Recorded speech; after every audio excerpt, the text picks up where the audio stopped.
Hey Shay, I know you're our room host. If you could manage the breakout room because we can't see it when we're presenting.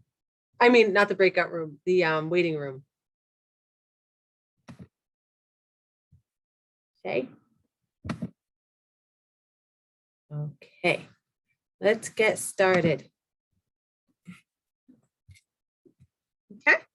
Hi, everyone. Thank you so much for joining us. It's a pleasure to be here.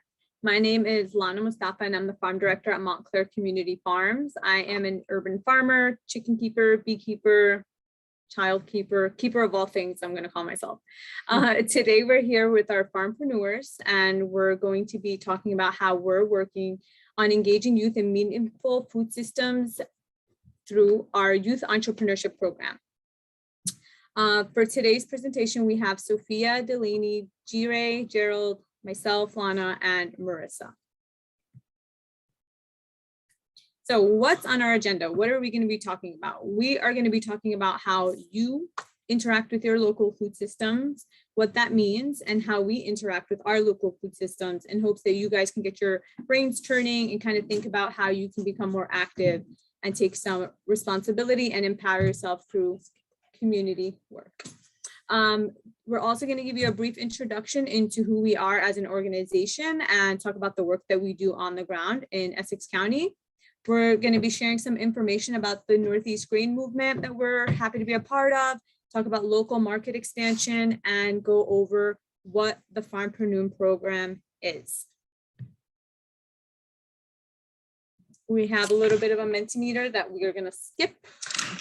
I said we do it and have the kids also participate. Okay, everybody, including our presenters, we're going to do a quick activity. So if everybody, including presenters, can check out, oops, don't go there. So I'm going to put a link in the chat box to a Mentimeter activity, and we call this food for thought, just to get a better perspective on our participants' perspectives of the food system. So I put the link in the chat box. You can click that, and there's going to be 5 questions for you to answer.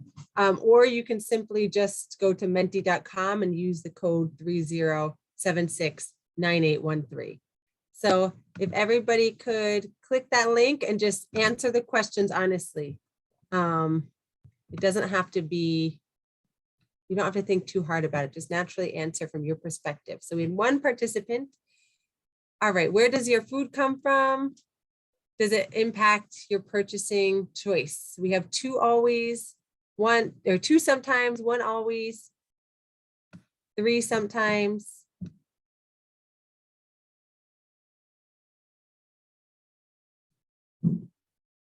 Any more? Okay. That's great. You look at the little stickers on your food or read the packaging to see where it actually comes from. The next question is, oh, people are already answering it. What do you prioritize when purchasing food? Healthy, organic, grown local, looks pretty, and taste. Taste has moved up. So how it was just a second ago with taste and looks pretty, when there was a survey done by the USDA back in the 90s, and organic wasn't there, but taste, looks pretty, price, local was all there. And the most rated one was actually taste. I think most of us here in this presentation, we obviously care about locally grown, naturally raised foods. So obviously our first choice isn't surprising here based on our audience, but for sure, you know, the national interest and the general public often doesn't necessarily even consider where their food comes from. They're not necessarily concerned with the grown local movement. Definitely the taste and the low cost is a priority for a lot of people. Okay, the next question is, what local food do you have access to purchase in your community? So do you have farmers markets? Do you have like really particular products that some people in your local community sell, like fresh raised honey or backyard chicken eggs, or local grains where people turn them into delicious baked good products. So you can talk about specific items here or just general purchasing options. That's interesting. If it's not from a grocery store, then I don't have access. Yeah, a lot of grocery stores are now kind of supporting local farmers. I know even our shop right here, definitely Whole Foods, they try to buy local for, not just fresh produce or meat, but also value added products. Most comes from the farm stand when it's summertime. Wow. My family has a small community farm that we manage. We get our own food, eggs, honey, fruit, and vegetables. Also great downtown farmers market. Oh, so Philly, that's great. Okay. And then another question for the audience is, how do you personally engage with supporting your local food system? Again, our audience here obviously has an interest in local foods. What is something that you do, kind of a group share now to support your local food system?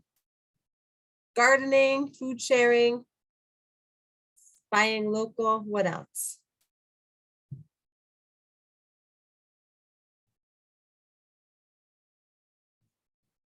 Buying local.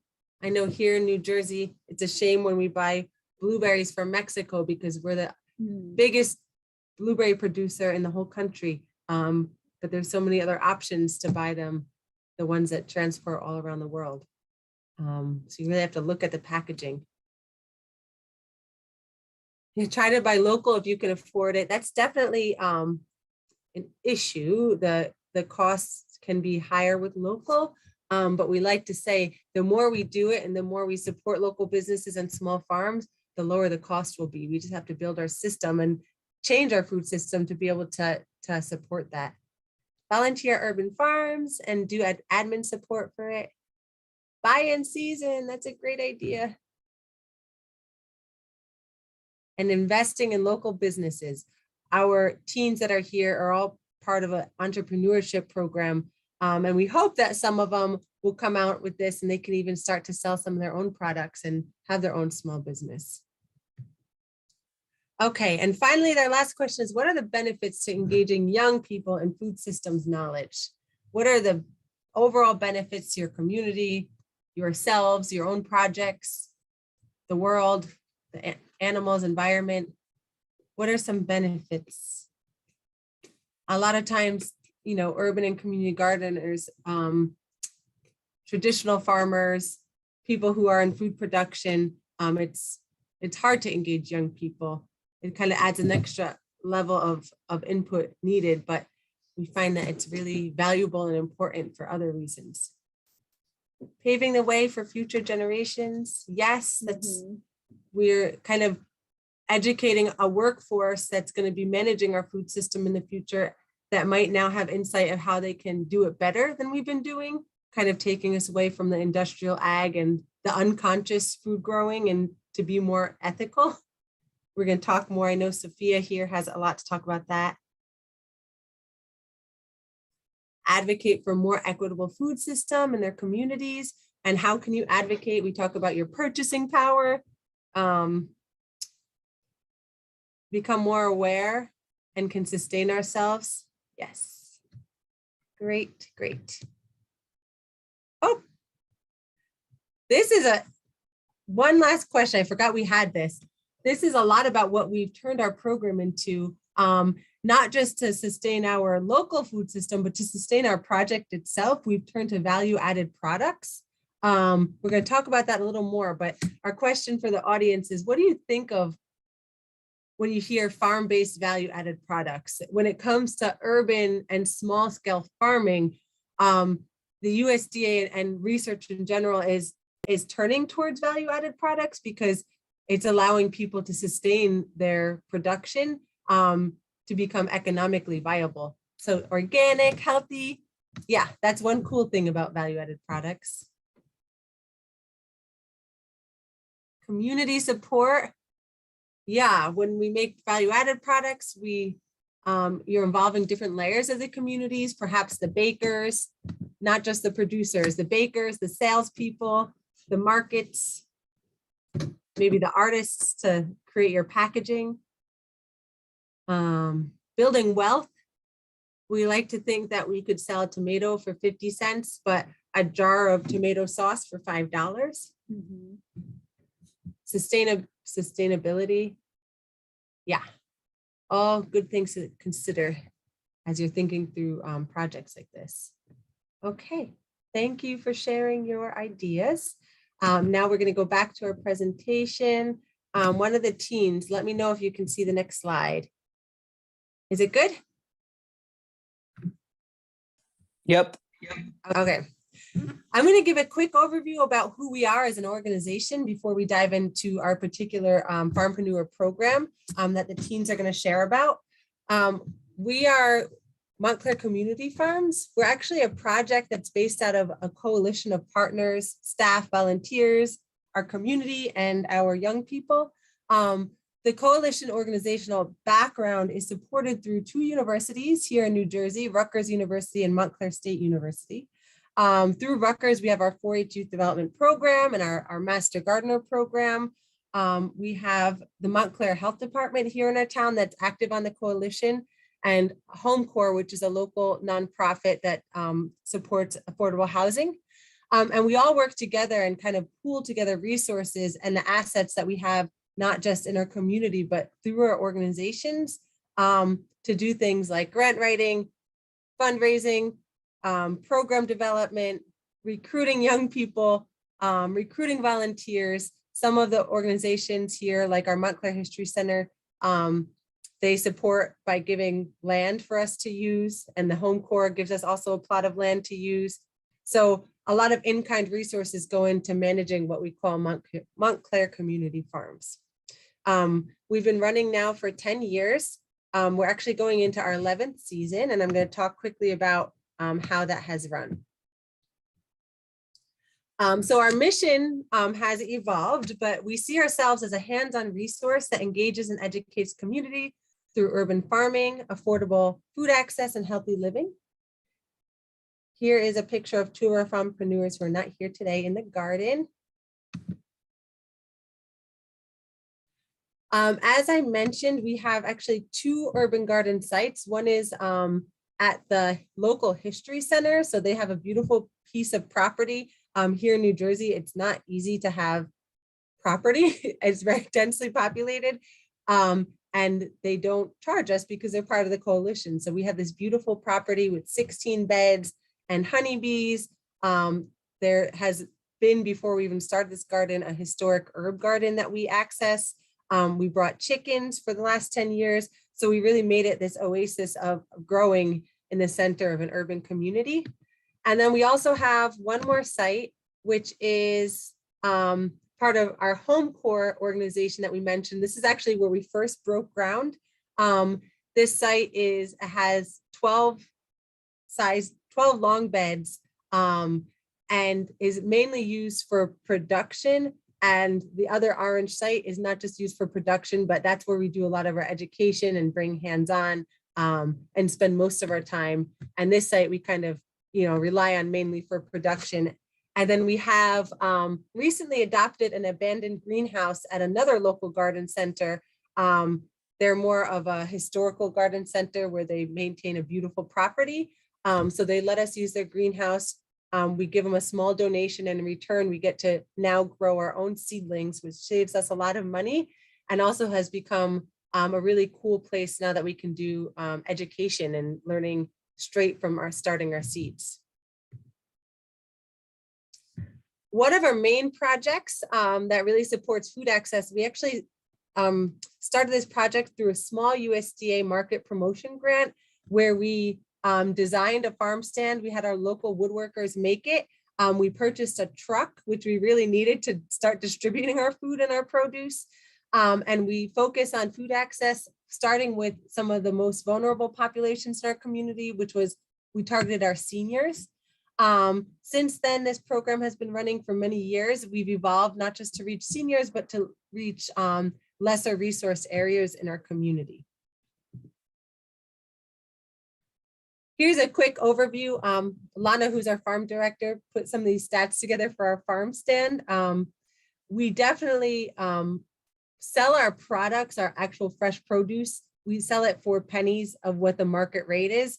And we really charge so people feel like they have purchasing power and feel like ownership of what they're buying versus giving it for free. But we don't see it as a revenue generator for our project. Instead, we rely on grants, and our new model, which we're going to talk about soon, is value-added products. We hope that we can still give very affordable produce in the community, but maybe we can use value-added products to start bringing in revenue to support our staffing and the needs to actually run this program.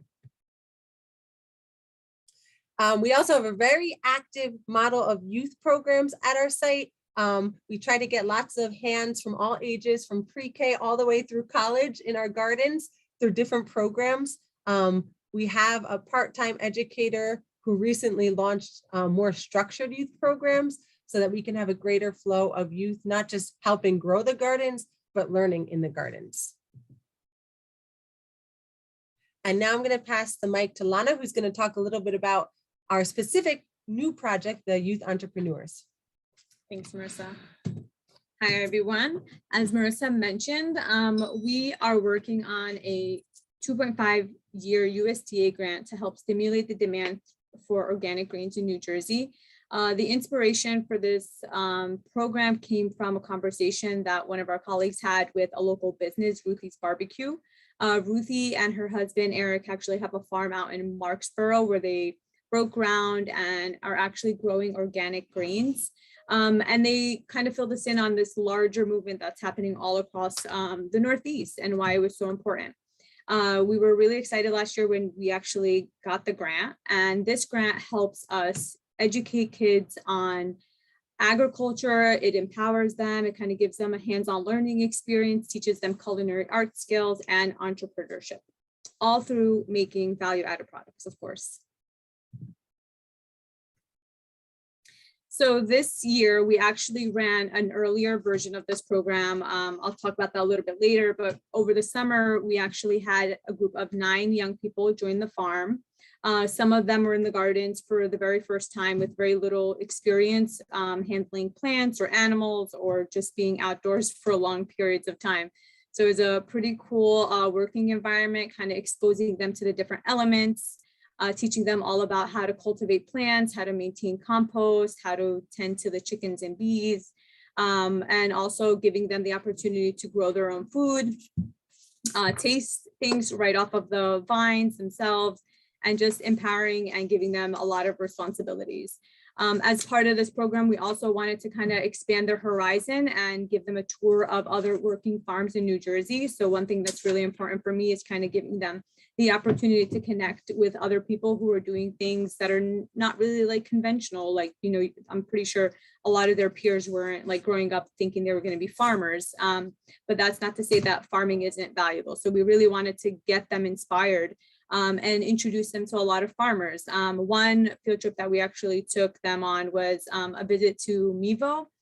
They're located in Mawa, and they're Mawa's environmental volunteers organization. And I think what's so special about them is that they're actually a group of young people. I think they're all under 30, and they have a nonprofit where they're growing beautiful vegetables, selling at a farmer's market. And for this trip, we actually harvested tons and tons of garlic. So the kids got a hands-on experience of pulling hundreds and hundreds of garlic bulbs right out of the ground. Another trip we took the kids on was actually a visit to North Slope Farm. And we met with Mike. Mike was actually a conventional, he was actually an organic vegetable farmer that transitioned to growing flowers because it's more lucrative for him. And during the off season, he actually experimented with growing different organic grains. So it was really interesting to hear him talk about the competition in vegetable growing and why he moved to flowers and how he's actually dabbling and experimenting in growing grains because there's money in growing grains. Another cool part of the program was I really wanted the kids to kind of get their experience growing things from seed to harvest. So each one of the kids, young people, youth, chose a specialty crop that they wanted to dedicate their time to. For example, I think it was Gerald who grew carrots. So he had to research what it was like to grow carrots, what he needed to do, how to cultivate the soil, how to thin, how to harvest. So it's really exciting to have them start something and watch it throughout the season and actually harvest. As Marissa mentioned, we also have 3 beautiful active hives on the property, which I manage along with our youth. So they actually got a really great hands-on experience, went into the hives, they got to see the bees working, taught them all about pollination and the importance of protecting our pollinators. And we do have a chicken coop with 12 healthy, beautiful chickens who lay daily. So they got that experience also tending to the chickens, just making sure their water bowls are clean, making sure they have food, collecting eggs. And their most favorite part was actually cleaning the chicken coop. G-Ray's rolling his eyes right now. As part of this program, of course, you know, the goal is actually for them to learn about agriculture and learn about why it's so important to support the organic grain movement in the Northeast. But we also needed them to cultivate some culinary skills. So we had them meet with different culinary professionals and bakers, whether it was in person in the kitchens or online through Zoom, where they had to come up with recipes and not only come up with them on pen and paper, but also test them out in the kitchen, which I found was like pretty challenging. One of our groups, I think it was Sophia and Tovan, actually came up with this amazing recipe for beet oatmeal cookies, which sounded great because they were growing beets on the farm. They had the oatmeal from local farmers. And the first time the interesting thing was the first time they actually tested out the recipe, it worked out phenomenally and we had amazing, delicious cookies. But the second time around, we actually failed. So recipe creation was a bit of a challenge. It was great to test things out. They also learned how to source materials and ingredients. I think that was also a pretty complex challenge for them and myself, all in all, being that we were, you know, COVID times and things are harder to get to and access and materials are so expensive. So we had to test out, shop around, compare prices, order different size packaging because of the cost. They also got an opportunity to work in a commercial kitchen, which was super, super useful thanks to some of our partnerships with another technical high school that's in town. So we had access to an industrial sized kitchen with large mixing bowls and pretty much everything you would need to cook or create something in the kitchen. So that was super helpful to our project. And as I mentioned, we just connected with local bakers, chefs, food innovators to continue to inspire and support our youth throughout this program. Testing their products was in the kitchen. I talked about the beet oatmeal cookies that we have to perfect one day. And then of course, making their products in bulk so that we can actually distribute and sell these things. Entrepreneurship. So of course, we wanted to get these kids interested in agriculture. We wanted them to gain some culinary skills, but the biggest aspect was really the entrepreneurship bit, understanding why they were costing out materials, understanding why branding was important, understanding how to market and sell, because like we know that it's a super saturated market out there, and how are we going to make this product interesting to our, you know, how are we going to allow our customers to come back over and over? We followed a pretty simple and straightforward TREPS curriculum, which was very easy, like I said, to kind of implement and teach.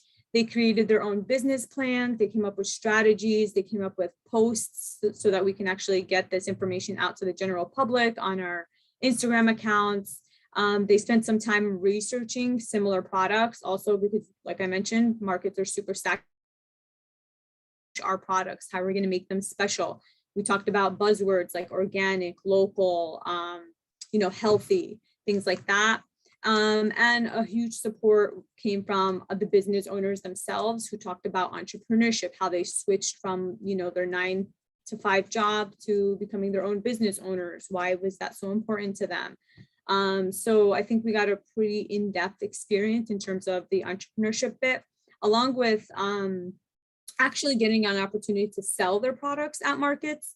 So over the summer, we spent that time building, creating, and learning. And then over the fall, I would say, We spent some time at different eco fairs and other markets trying to promote and sell our products. So they actually had to talk about things like elevator pitch style. Alrighty, let's see. So why is it so important to support organic green farmers in the Northeast? Well, lots of reasons. We know that we need to strengthen our food system. We know that the way that we've been eating is not the best for our bodies. It's not the best for our souls. It's not the best for our mind. And it's always being exploited or built off the backs of others. So one really great reason to support grain farmers in New Jersey is because of our land constraints in the Northeast. The Northeast is under a lot of pressure. We're losing farmland every single day, especially now during COVID. We know that hundreds of thousands of people have moved out of the cities where they were living vertically and now are looking to expand and actually move on to larger properties. And we heard all about the market crisis, that the housing crisis that's happening, where people are buying out large pieces of land. So as that continues, which we expect it to continue because of population expansion, we're going to be losing more and more areas that we can farm. So that's that. Organic grains also taste better and are healthier. So when you shop organic or local or whole grains, you're actually getting the whole entire grain itself. So you're getting the grain that's processed with the bran, it has the endosperm, it has the germ, and that's where all of the fiber, all of the nutrients, all of the minerals that our bodies need to be active and healthy and actually digest these things are found. When you buy white flour, that's actually processed and taken out. The reason why they remove it is actually because of the shelf stability. So they want these products on the shelf for 6 to 12 months, as opposed to an organic grain that only lasts about 2 months on the shelf. So it's really about their profits and not about our health. So we want to support grain farmers for those reasons, but also for taste. When you support a local grain farmer, they're growing, ancient grains, things that are very tasty and complex. They're not mixed, they're all milled separately. So you get to kind of select what you want to bake with and create a really cool, tasty bread or, pie or whatever you want to do. Just yummier. Oh, I thought you were saying something like what's going on. As we also know, our soil is just being used and abused and we're losing it by the day. So local grains actually help prevent erosion. Farmers are finding it super beneficial to actually incorporate it in their crop rotation. So for example, over the summer, a vegetable farmer may be growing, their standard summer vegetables like corn, squashes, tomatoes. And then what happens over the winter is that land goes fallow, it just kind of sits there. So what farmers are doing now is actually incorporating this grain into their rotation, where during the winter, or I would say during the fall, they actually put down some seed and then have that germinate over the winter. And then once spring rolls around, it's growing, it's becoming beautiful and lush. And then first week in June, they actually go in for a harvest and then begin planting their summer vegetables. And this is super beneficial because we know that legumes and other crops like wheats actually sequester nitrogen and trap it in the soil. So we're actually reinvesting in our soils in that way, preventing it from erosion. And also all of that straw that gets chopped after harvest is left in the field. So we're adding organic matter for the microorganisms and just creating this regenerative, beautiful, symbiotic relationship with our food and our soil. Our final reason is to support local grains is to rebuild our regional food systems and the local economy. We know that when farmers are thriving, when they have productive farms, when they're making money, they need more employees. So we're creating more jobs that way. You're also creating more jobs by connecting them to millers and bakers and just branching out that way. We mentioned Ruthie's Barbecue, who is the inspiration behind this project. She more recently closed on a facility where they're actually going to be creating a local milling hub. So they're investing in these larger pieces of equipment, like turbines, larger mills, and eventually we'll have farmers from all over the area bring their wheat and actually process it in one facility. And that is a huge, huge lifesaver for farmers, because a lot of the hesitation for them comes from investing in infrastructure and larger pieces of equipment. Alrighty, I think that's it for me. And I'm going to, oh, one more actually. So over this last year, we actually had 2 cohorts of farmpreneurs. We had our spring cohort who started with us in the greenhouse. And that group of young people actually learned all about seed starting. They were there for transplanting, for our plant sale. And during that first cohort, we actually partnered with a local baker, Montclair Bread Company. And the kids got an opportunity to make their own pizzas. They made their own donuts. They sold all of their products. And then eventually the next cohort started in our gardens, where they actually got hands-on learning experience outdoors, managed compost and all the other stuff. And that group got an opportunity to sell their products on our mobile farm stand. Let's see. We couldn't get all of our youth on this conference call. So what we did was actually provide the link for their application so that we can get a full scope of our sites and see how hard these young people were working. Do I just click this? We are the farmpreneurs at Montclair Community Farm. This summer, we got the opportunity to work with the USDA project.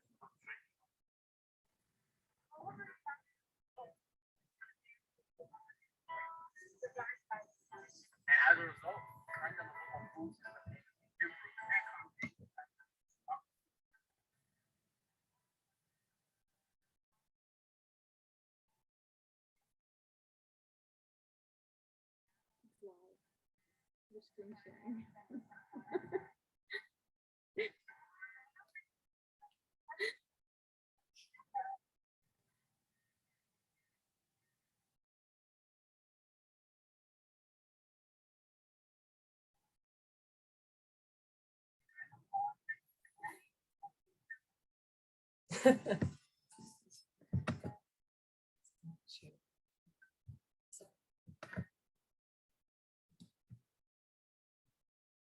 Yay, that was great. Yeah, we're super, super proud of our young people for creating that video and being on this call, actually planning on sharing their experience.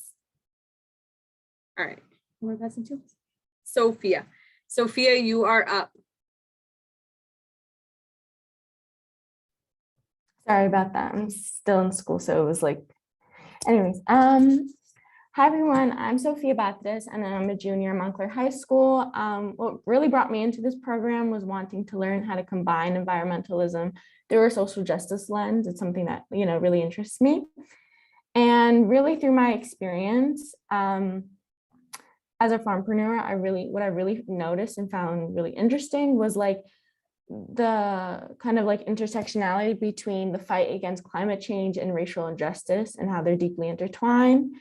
I feel like we see this with like communities that are most impacted, like pollution and unhealthy water systems are also the ones that we find being impacted by extreme weather events. And they're also, no surprise, also being targeted for like racial violence most of the time. And on the next slide, sorry. So this is a quote that really stuck with me from an environmental and climate change justice activist, Elizabeth Yampierre.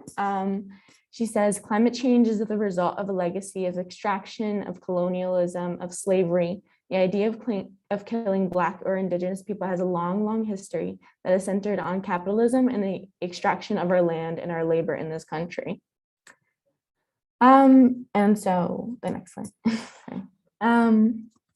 So a little background info. With the enslavement of like Indigenous and African people, not only came like, years of, we see like a modern day slavery we're living in, but we also came the repurposing of like land, including chopping down of trees, disrupting water systems and other ecological systems that were already in place and practicing, by Indigenous and African people already. While many like to see these as like issues in the past, it's no shock that we're still facing the consequences to this day. And this kind of like crossroads is what we would call like environmental racism. And a lot of ways we see this in our communities is through lack of affordable organic foods, where as a result, we see like diabetes and heart disease rates are higher. Like an example of this is like the Flint water crisis in Michigan. And so it seems kind of, a scary or, like kind of like doomed topic, but a way that we can combat and fight against these oppressive systems is really just going back to and contributing to the earth like we once did. A lot of us, like through forced relocation and assimilation throughout history, like have lost our connection to the land. And, it seems harder than it looks, but it really can just be done with a small scale community garden. That's what I really found through this experience. And building a strong sense of community and knowledge is important. It's one of like the most fundamental aspects and like how we are able to connect like our work to political movements and change, literally quite like starting from the root.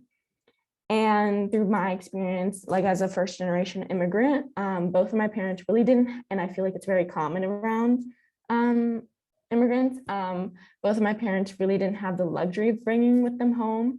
Culture was like something like lost along the way. Both of my parents come from South and Central American countries, growing up on like countrysides. And I know that like farming and like land was such like holds a lot of value to people in those areas. And I always felt that disconnect as someone that didn't have that. So really just, it just like this experience really just helped me like see how we consume food in a new light that and coming out like much more appreciative and grateful. And really just inspired me to like think more ethically and sustainably and like share kind of like all that I was taught by like Lana and Marissa about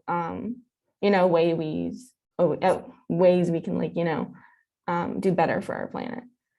And so who we are. So I feel like one aspect of the Farmpreneur program that was really nice and is that it provided these opportunities, especially to students coming from marginalized communities, because it gives them the power of knowledge and exposure to new outlets. And then by informing and teaching us, we're able to, even start making a space in decision making for the future. So the Farmpreneur program is centered around youth involvement from kids in Essex County, from Newark and Montclair.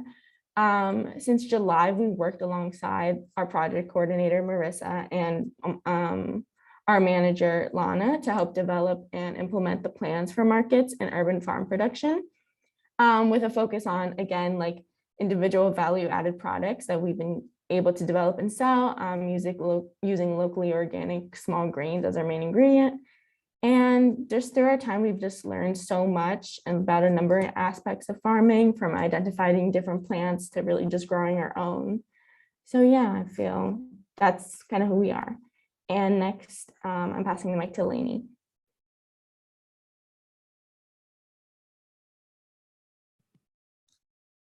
So hi, I'm Delaney Piccoli. I am a sophomore at West Essex High School, and I am also a farmpreneur.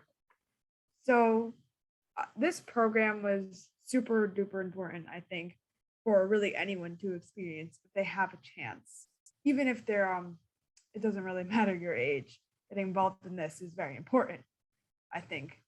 But something very important I feel we learned was about the food system. As a food system, we have mostly been a passive role. We are the consumer. We buy something at a grocery store, go home, eat it, or throw some of it away. And that is about the extent we think about our food system. But this program allowed us to see how we could just become more than just the passive role of a consumer.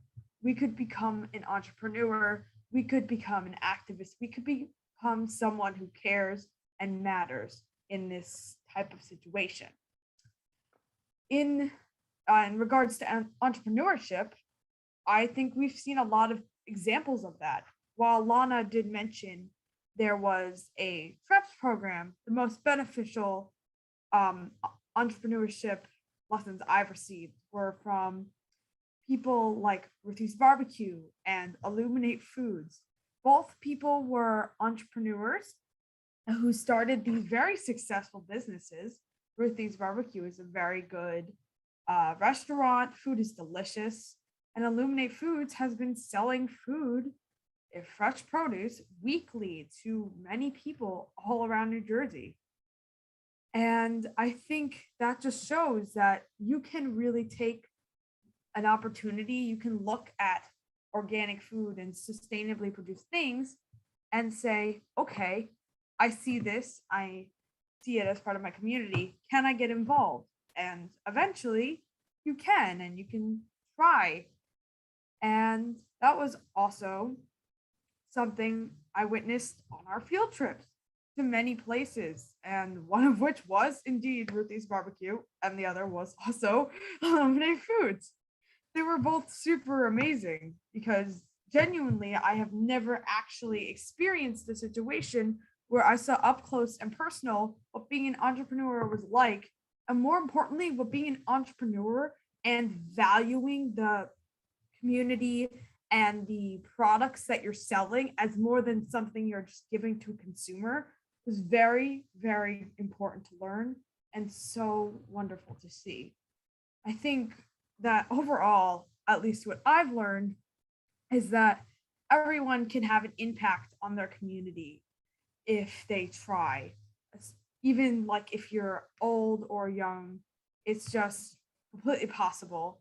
And in this situation, being an entrepreneur isn't that much of a stretch, as everyone else in the Farmpreneur program can confirm.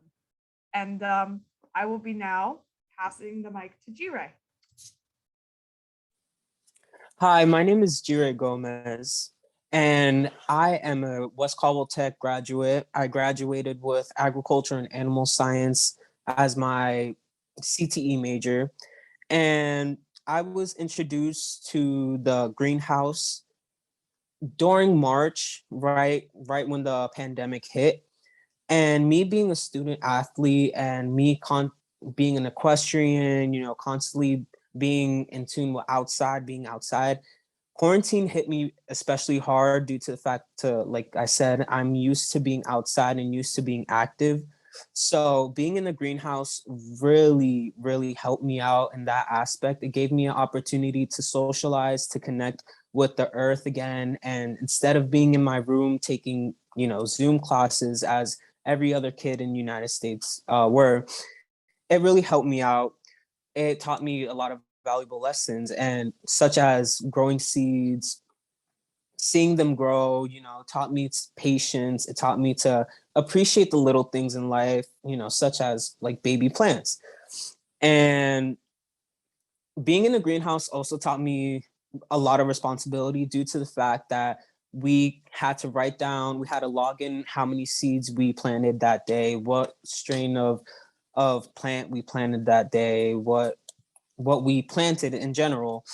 And yeah, so we started in a greenhouse planting seeds, watching them become seedlings, and eventually we harvested them and we took them to the garden and we watched them grow into the fruits and vegetables that we sell at our farm stand. And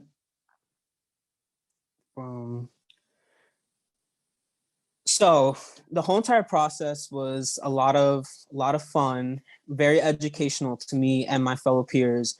It was one in a lifetime experience, I'd say, due to the fact that things like this aren't accessible in my community since I live in Orange.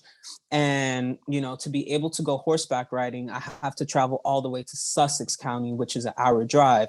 So having something like a greenhouse and a garden in which I'm able to, get that out of my system, it's very, very, I'm very lucky to have that opportunity. Next slide.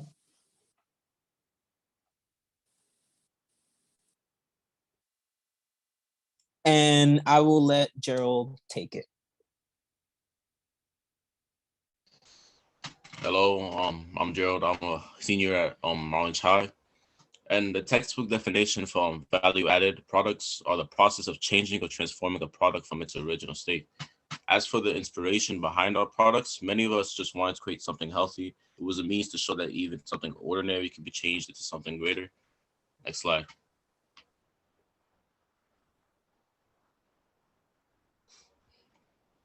Deciding on a product to make was an easy decision since the foundation just had to be wheat. The somewhat tedious part came from creating an expense list in order to gather the right amount of ingredients.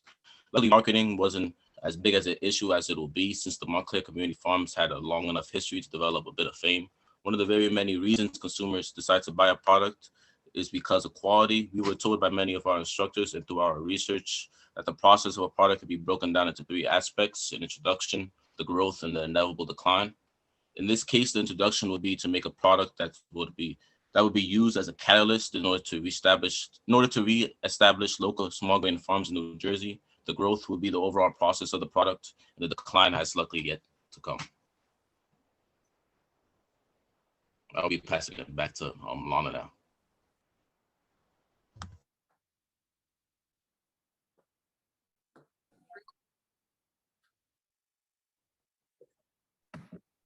Thanks, everyone.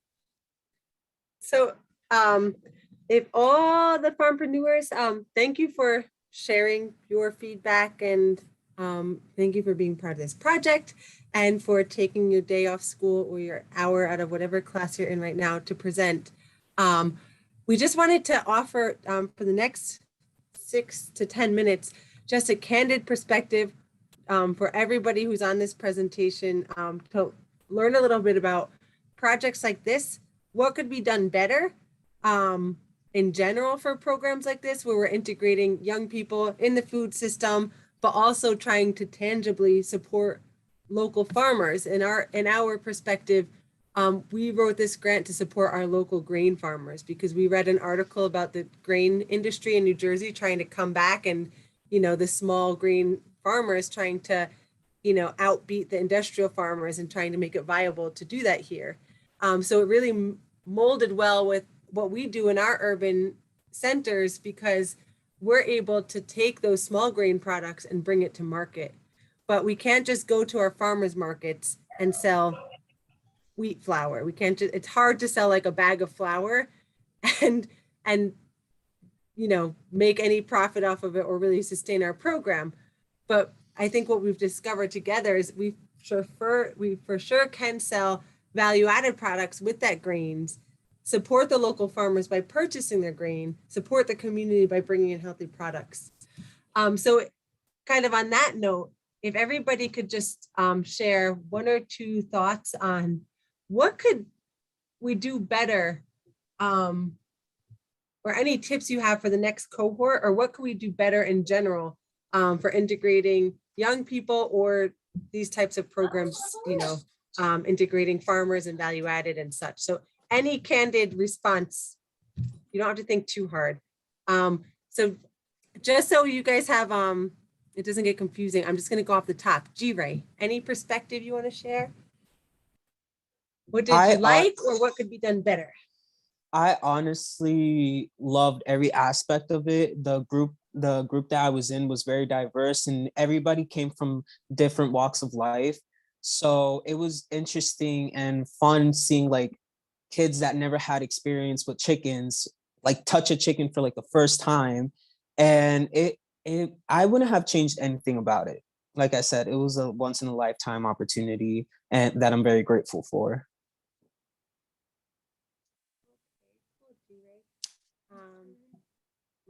G-Ray's in his gap year, so we're gonna help. We're gonna start a Any business plans with on you. becoming a farmer, G-Ray?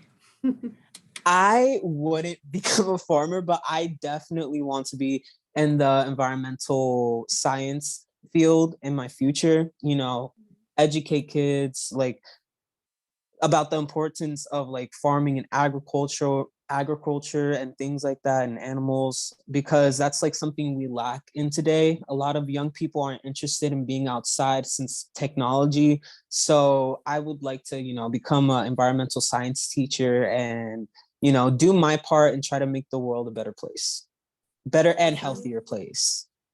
We're super proud of you, G-Ray. Thank you. Jire's taking time from his busy day at work to join us from the Equestrian Center. Lainey? Lainey. I have to agree with Jira that I really wouldn't change anything. I've worked on this farm for like Montclair Community Farms. We go way back. I think doing this program was a great way to see it from a more, I guess, older perspective, because I had always helped out like as a kid and I wasn't obliged to do anything or like show up for like several hours and work on the farm. And I just think the energy of everyone, like Jira said, everyone was so amazing and fun to work with. And we would all like sort of joke around. And if you notice the chicken on head, that was a memorable day. We've always just had a like nice camaraderie. It felt like we were all just a family a little bit, even though it's sappy, I know. Thanks, Delaney. Sophia, why don't you go? Yeah, to piggyback off of them, I feel like a big part, like I know Montclair Community Farms already centers around the community as a whole, but I feel like in our time as farmpreneurs, we really built this like really close friendship between each other, like these shared experiences and just like learning something that like, at least for me, was like way out of my comfort zone. I never thought about anything with farming. And I think it's like, the one thing I hope is like for other kids with like who have no experience at all to also that are just eager to just try something new. I feel like it's a great experience for them because you can go in with no knowledge whatsoever. I, made so many little errors that I wouldn't think was possible, but the support system was just so strong that I don't know, you really felt like you were a part of something bigger, and you really felt that like sense of like that you're contributing something back, not only to like the ground, like, the climate, but like to like, yeah, a sense of like community. Yeah, I feel like that was really strong. So yeah, I can't really think of any tips, just like really sourcing kids that don't have these opportunities at all, and like almost like really encouraging them to try something new. Thanks, Sophia. Gerald, let's hear from you. The three of them said, it was an amazing experience. I would recommend it again to other folk around our ages, and that's pretty much it. They pretty much summed it up to a T. I just would recommend it again to others. Awesome, guys. Well, I guess I'll talk a little bit about my experience. I think this was my first time actually working with high school age kids. In the past, we've worked with like K-3, we've worked with like middle schoolers and then college aged interns. So it's my first time working with high school age kids. It's very, very interesting. It's a very challenging dynamic, to say the least. I think for me, coming from like my own passion and background in like urban farming and like looking at a flower and like mesmerizing it, I kind of wanted to see that same reaction from my cohort of kids. And when I didn't get that, I was like, oh no, I'm failing. I'm not inspiring them. They don't care as much as like I would hope that they cared. But that was all in the moment, I think, when things are moving so quickly and we're all like frustrated under the sun and dirty and picking things and things are not getting done on time.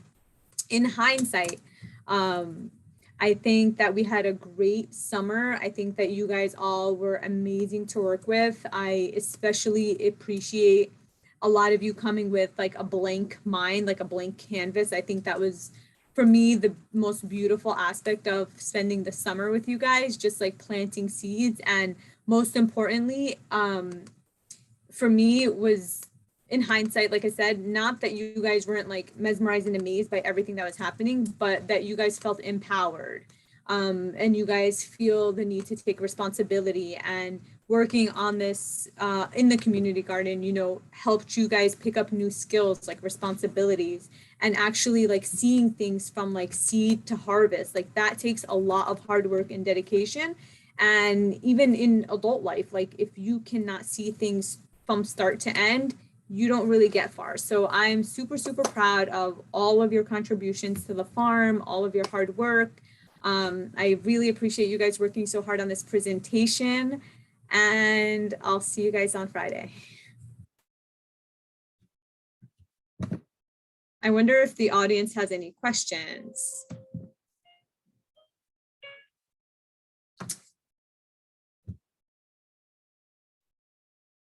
You have to go back to school. See you guys. Does anybody have any questions for the youth or Marissa and I? Hi, I'll jump in. My name is Teresa Elliott. I'm from Philadelphia, North Square Neighborhood Project. And this was fascinating. And I'm surprised there weren't more participants, to tell you the truth, because maybe they didn't know about it. But I think I would love for you all to maybe do this again for our staff, our youth. I think it's very, very inspiring. One of the most immediate questions is you said it was high school kids. We have trouble finding these kids. And so I wondered if you have any tips for engaging, recruiting youth who actually like to get their hands dirty. Absolutely. So I think for us, and Marissa can probably talk a little bit more on this, she's asking about how we've recruited high school kids. We definitely networked and partnered with different schools and different culinary projects at their schools. I know I did a presentation for Orange High School's culinary teacher. And then she connected me to some of her students and shared the application with them. We also have a partnership with the Essex technical schools in New Jersey, and they offer different like agricultural, animal science CTEs, which G-Ray mentioned. These are like career tracks that they are participating in. So that was very, very helpful. I think another major component to the success of our program is that these kids are stipend and paid.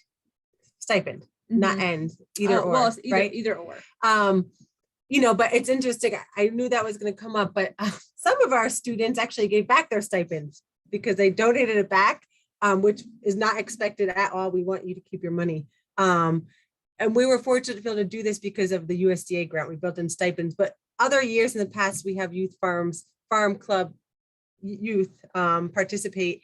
And like Alana said, some schools will partner with us and the students actually get hours, not just volunteer hours. They get to leave school early to do this. Some just simply clock in as volunteer hours. And I think just as a youth development professional, that's where my hat comes in. I think the best way to keep teenage people involved is to build a program based around their needs and interests and be flexible to let it evolve that way. So making sure the staff on the ground and people working with them do that. And then the second thing is having very clear goals and structures, a start date and an end date, not expecting teens to stick around for 4 seasons because we notice nowadays teens are just very busy with sports and every season their schedule is changing. So giving them, having integrity in our schedule and making sure they feel good about what they're doing and not like they have to leave us or cut early, like be with us for 4 months and that's good enough. And if you want to continue, we'll have you back, That's been very helpful. Thank you. Very, very helpful.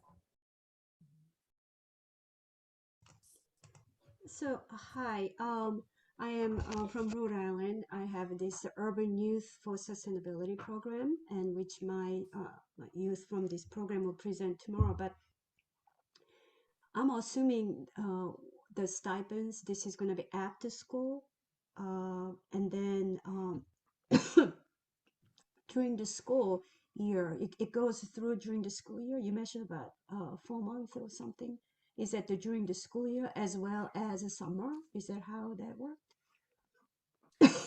Depending on the kids' schedules and the opportunities with their school, we definitely had some kids who were, juniors or seniors. They were allowed to leave early to come to work. So I think that would depend on the school and your partners. A lot of times, though, we schedule based on schedules, like Lana said. So sometimes we just schedule. If we want to start in the spring so they get the experience of like the start of growing, we will schedule nights and weekends, minimal, like one day a week to get them started, more intensive in the summer, and then to wrap up the growing season, like Lana still just wrapped up the farm stand on last week, right? So we'll continue to schedule them for special events, but setting realistic goals. For example, we asked them all to come back every Saturday from September, but when September hit, like their whole world changes, right? Because then they're back in school and sports. So a lot of them weren't able to do that. So we kind of took who could do it, and we weren't hard on them about it, just making sure that they committed to a certain amount of hours versus coming every Saturday starting in September. So We had to be very flexible. if I may ask one more question. So the students I have, of the youth I have, they're in urban settings, and there is a transportation is a big issue. Did you run into similar situation, and how did you resolve that? So it sounds like for your specific project, you definitely want to connect with their school and talk to their teachers and counselors about different resources that they have. For example, a lot of our youth were commuting. They were using bus transportation to get to and from the gardens. And because we partnered with their school and we were talking to their counselors and their teachers, they were able to actually provide our youth with bus tickets. Who, really? Yeah, Amaryllis gave them bus tickets, and the kids from Orange, Miss Nazi's kids, they all had bus tickets paid for from their school. So a lot of times schools actually do have budgets for specific programs and experiences and things like that. And they may be able to support you and your youth. So when you say bus tickets, these are the metro bus. Yeah, okay. Public transportation. Yeah. Mm-hmm. Yeah. Thank you. Otherwise, I mean, the transportation barriers are real, and we, sometimes if that's the case and there is not transportation, we potentially can partner with other sites that are off of a transportation line, bringing the program to the youth, not necessarily trying to fit them into our site, or recruiting like the gap year students. I know G-Ray had to jump off, but he just graduated high school, and there really is a big need for the 18, 19, 20-year-olds who have license, who have cars, to also join these programs. A lot of times we focus on recruiting the freshmen, sophomores. We wanted to focus on the older youth who are more flexible and able to get to us. Okay. Can I ask more questions? Absolutely, for sure. I don't want to monopolize something. Hey, we're early. So what are the? I mean, this is the students a stipend, and what is usual average hours per week they were able to dedicate to this project? So on average, I had the kids on the farm anywhere from 12 to 18 hours a week. So depending on what we were doing, for example, if we had a week where we were managing the gardens, we had a large, a gathering, we ran some special events on the farm, and they were asked to participate and support, of course, these events. And then sometimes we even had a farm stand. So we had the kids anywhere from, I would say, 12 to 15 hours a week. And that's mostly in the summer when their schedules were a lot clearer. And then once September rolled around, that was when things became a little more challenging for them, balancing like work and school life. And like Marissa said, flexibility was probably our best friend. You want to give them a lot of positive reinforcement and let them know that, if they can't make it, it's okay. So they don't feel like any type of way and then want to disengage completely. So we were extremely flexible with them, but supported them and definitely had them 12 to 15 hours, I would say. Yeah, flexible but structured. So they knew what the expectations were, but we didn't expect them all to meet, check off every box. I think Lana definitely, even just getting the proposal, the video made that we presented in the beginning, it isn't easy. It's not, it looks easy, but it was not easy. Only Delaney left. Everyone else went back to school, but they were like huffing and puffing. Do we have to do this? And Lainey gracefully edited it for everybody. But the interesting thing is we noticed that we are so passionate about food systems, but every youth comes to this program because they have a different passion, maybe not just food systems. Maybe they, like G-Ray was kind of like in a strut because of COVID and just wanted to like get out of the house, Some said bluntly, they're doing it for the stipend. Some said they want to do it for environmental justice and social justice issues. So that was a really important thing we've learned, is like, don't try to push our interests on them. Like food systems, we want to fix the food systems. But everyone has their own interests in why they participate in these community programs. And I think for us, even if we planted one seed in their mind, they'll always remember this experience. And if that's all that we can do during the summer, then maybe that's all we're responsible for. But as long as we encourage and support and create spaces like this for people to kind of learn and grow, that's all going to trickle out and kind of ripple out, I should have said. And, you know, help prepare them for their future, make them care about the environment, teach them more about food systems and about their bodies. What, unless anyone have a question, what percentage of your youth actually repeat this program? I think this is multi-year program. So like, how many students actually come back for repeating? I mean, obviously they are older as they go. So we had 2 cohorts this year. We started in the springtime from the, how many did we have in the spring? About 10. We had about 10 in the spring, I would say. From that first group, we had 2 come over for the summer program also.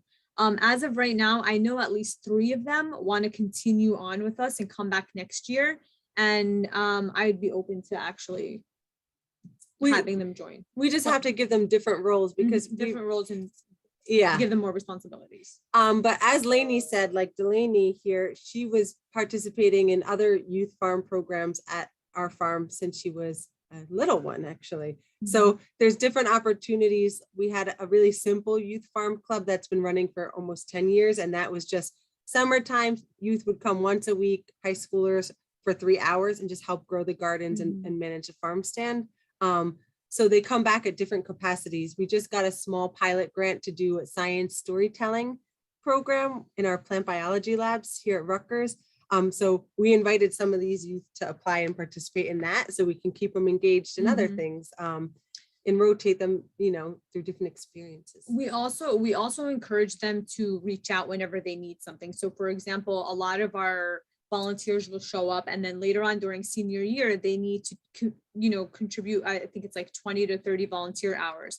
So we actually ask them, like I personally tell them, like, if you need a letter of recommendation, reach out. If you ever need resources, reach out. If you need volunteer hours, reach out.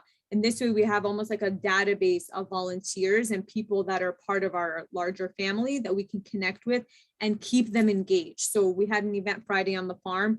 I reached out to our volunteers from like the last 3 years, for example, and told them, hey, we're going to have this really fun event. We'd love your support. And surprisingly, we had 15 kids show up. So I think when you engage and give them responsibility and ownership, a sense of ownership, I think that really, really helps empower them. So are you two the Rutgers students, or you, I mean, you are obviously coordinating this program coordinators. So are you affiliated with higher ed institutions? You mentioned about Rutgers. Yeah. And I don't know if you were here for our first slide. So the project itself, Montclair Community Farms, it's a collaboration between Rutgers University, another local New Jersey, Montclair State, local history center, a local health department. So this is a collaborative project with lots of partners that have just worked together really well for 10 years. You don't see that always so often, right? A lot of times there's coalitions and groups that will eventually fizzle out. But I guess this is a real pet project for a lot of us. So I worked with Rutgers University, the cooperative extension. So I'm engaged in this project through my hat as a 4-H youth development professional. Lana is actually our farm director, representing all the organizations, but we were able to hire her full-time on a USDA grant that we got just to manage the Montclair Community Farms project and our Farmpreneur program. That makes sense. I keep asking all these questions. Sorry. This is truly last one. So where I am now, Providence, Rhode Island, there are some youth. The schools they go to, they have their own school gardens.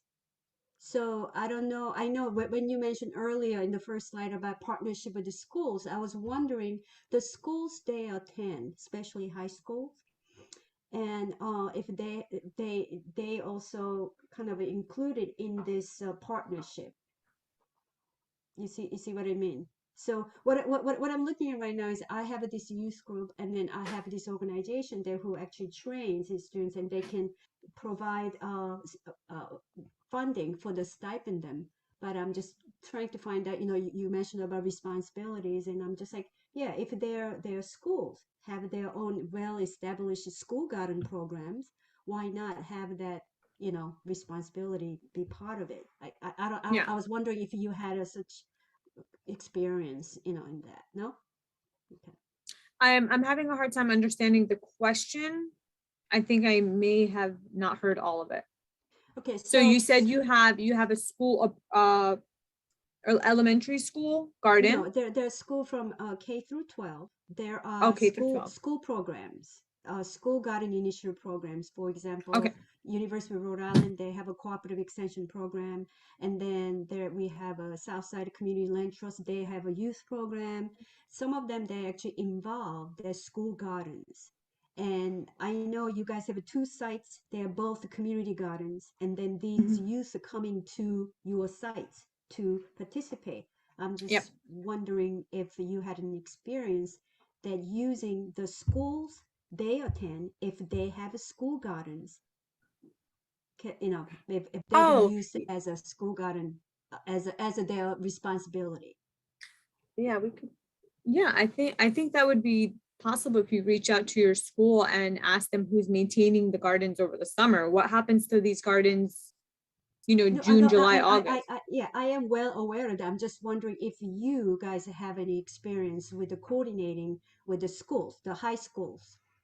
Yeah, I mean, the high schools, the experience that we have, every partner we work with brings in a different resource and has a different need. So like the one high school we work with, they have a need to get their kids out in the community through like work experiences. So we partner with them. We kind of have like a very informal MOU where we say like, we'll provide, 8 spots in this program for your youth, and you'll provide bus stipends and such. If your school, if the resource that they have is a garden and land, and you want to partner with them to actually use their space as a classroom, it's kind of similar to what we do with the History Center. One of our partners is, they provide all the space for us at no cost. They let us use their bathrooms. They, let us use their land, their parking as our garden classroom, right? We need a classroom to teach these kids in a working, functioning garden. So I feel like if that's the resource that you can partner on, and you can bring in resources to get the kids in their garden, I think it would be great. Okay. I think that's all schools, I feel like, want help with their garden. You just have to get through the bureaucracy of being able to like legally be there. Yeah, access the land. Legally. Yeah. I Yeah. know.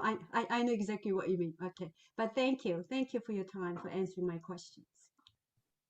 This was Thank you great. for This was a asking. great session. Yeah. Awesome. Does anyone have any other questions? Hi, Claudia. Hey, that was really great. My question is just, I was really impressed with Sophia, the way that she articulated just all of these different components around a justice perspective in her work. Obviously, I know about your program and how you guys structured it, but I wonder, like, did you have different sessions on food systems education and like time to discuss like that justice perspective, or is that just something that she brought to your group and shared it with her peers? It's just, sometimes it's like, hard to articulate like all of those intersections. And I just feel that she did that so seamlessly, it could be hard to, just wondering about that. So we definitely talk to them about food systems, but I think that a lot of her passion comes from like prior knowledge and awareness. But one thing that I think was super beneficial with the high school kids was like our ability to connect with them and talk about the things that they're talking about. So for example, we made TikToks, they're high schoolers, they wanted to be on their phone. So we actually spent time making TikToks in the garden. And a lot of times they would talk about different things that were popular and trending on TikToks, like social movements. And I would always come in with like a focus of like empowering them, like you got like helping them make connections. Like, why do you think, for example, Tovan, who wasn't on this call, but he actually tried a string bean in our gardens for the first time in his life. And I remember his reaction. He's like, oh, I'm not going to like it. I'm not going to like it. And when he bit into it, he just exploded. He was like, this tastes delicious. It's so amazing. Why haven't I had this before? And we got into a conversation about environmental racism, about empowering youth, about young people making changes that they want to see in their community, like actual conversations that are beneficial. And I remember just like attracting everyone, and like it didn't become like a heated debate, but it became a lesson on all of their personal experiences. As we mentioned, like we had a really diverse population. So we had some people that came from affluent families, and then we had some other students who didn't come from affluent families, you know? So just talking about the different dynamics, like their own personal experiences, their limitations, and just giving them a place to express and share, I think was better than any type of like structured curriculum. So just for me, I think engaging youth on their level and just like challenging their thoughts and their thinking helps get their wheels turning. I don't know if that was. Yeah, and I think it keeps them coming back when we foster like what their interest is. Like I wasn't surprised when we were putting together this presentation and we asked Sophia to cover who you are, like as a group. And she really covered, like, from her perspective, this project was all about social justice. You know, like she wouldn't waste her time with us if it was just about like supporting local farmers. She was really passionate about like the social justice, the climate change aspect, the environmental change aspect. Yeah, and I think Lana fostered that really well, which keeps her coming back. She in particular is such a busy girl. I was surprised that, you know, she's still around and she's loves it in a way. Definitely amazing. I think all of our youth were amazing to just experience and learn from. I think that's another cool thing about like being a garden educator. Just like, it's not about what we're teaching them, it's also about what they're teaching us. So, you know, I like this one saying where it says, the teacher and the taught create the teaching. And young people just want to feel empowered and heard, and I think that's really important for them. So you guys put in the work order for Does anybody have any other questions for us?